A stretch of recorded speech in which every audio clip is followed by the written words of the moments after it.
This at a time when President Biden wants to drop some of the tariffs on China. Joining me right now is Kentucky Congressman James Comer. Congressman, it's great to have you this weekend. Thank you so much for being here. Your assessment of the Chinese Communist Party and its efforts. Well, China's our biggest enemy by far, and second would be a distant second. And it's very concerning that this administration continues to turn a blind eye to China.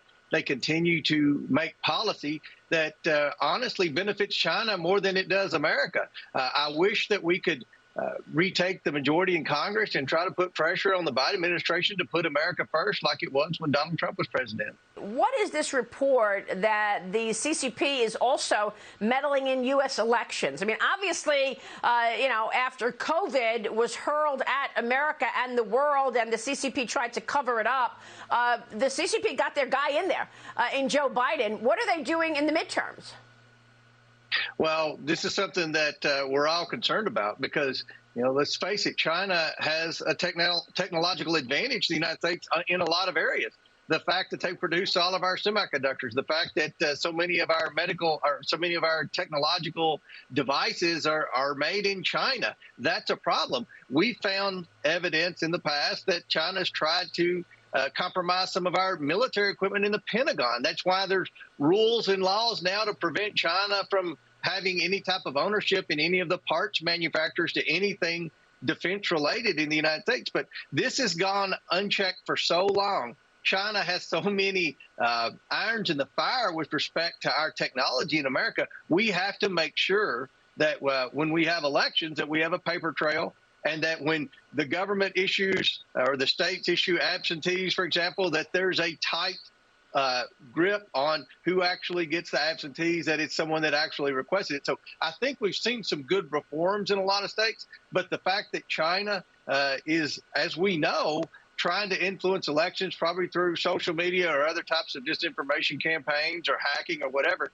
this is something that every state Secretary of State is going to have to keep an eye on. This is just incredible. Well, I mean, everything you say is right. I mean, I wish it weren't, because this is a scary situation. I know growing up in America is going to be much different than growing up in an environment where communist China is the #1 superpower. And here we have Joe Biden sending our oil from the strategic reserves partly to China. You have them pushing electric vehicles, but never mentioning Tesla, even though it was the #1 electric producer. Now the #1 producer is actually Hong Kong based. And of course, now we have these threats, and the Biden administration wants to remove tariffs just a few months after they eliminated the China initiative. There are questions as to why the administration is not doing more to crack down on China, and critics are pointing to Hunter Biden's business dealings with Chinese companies. As the ranking member of the House Oversight Committee, you sent a letter to Treasury Secretary Janet Yellen asking for reports from U.S. banks of suspicious activity that they have flagged on Hunter for further review. There are, 150 transactions on that list? Tell us about this. Well, there are at least 150, which is unprecedented. I would go out on a limb and say Hunter Biden has more suspicious activity reports filed against his bank accounts than probably anyone in the history of America.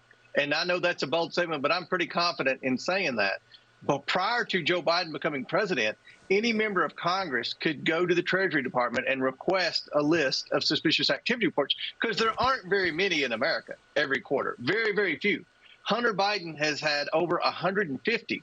Joe Biden changed the rules in the dark of the night to try to block congressional oversight. And remember, Maria, prior to Joe Biden becoming president, any member of Congress could have requested this information from Treasury. You didn't have to be on the Oversight Committee or have any type of classified security clearance. Any member of Congress could do it. Joe Biden's changed it. This is at least the third time that Joe Biden has changed policy or has altered policy to try to protect Hunter Biden. And I think, we all would agree that Hunter Biden's a national security risk. The question that we have, and the reason we're investigating Hunter Biden, is we want to determine, is Joe Biden compromised? And when you see him continue to make decisions that are in the best interest of China to the detriment of Americans, you wonder, is our president compromised because of his son's shady business dealings? And I know that Ron Johnson on the Senate side has investigated the amount of money that the Biden family has taken in from Chinese officials and Chinese companies. And Peter Schweitzer has done incredible reporting on this, as has Miranda Devine. What can you tell us from your investigation on the Oversight Committee in terms of what kind of money we're talking about that the Biden family has taken in from Chinese executives tied to the Chinese Communist Party? Well, think about this, Maria. He owes at least $2 million in back taxes to the IRS. We know this. So if you owe $2 million in back taxes, you've had millions of dollars worth of income. He's never had a job in the last decade. So his primary source of revenue, as far as I can tell, is from communist China and Russia.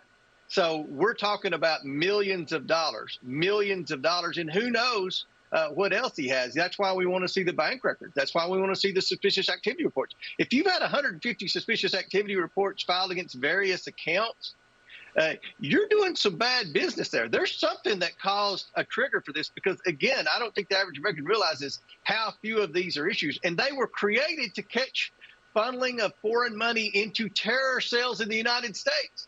This is serious, and we're not going to let up on this. And I hope that the Treasury Department will finally allow us to have this information. If they don't do it now, we're going to get it in January. I can promise you that, Maria. All right, Congressman, we're going to be watching your investigation. This is all incredibly extraordinary and really shameful that the only place you're hearing about this is on Fox Business and Fox News. The media won't touch it. Congressman, thank you. James Comer joining us this weekend. Don't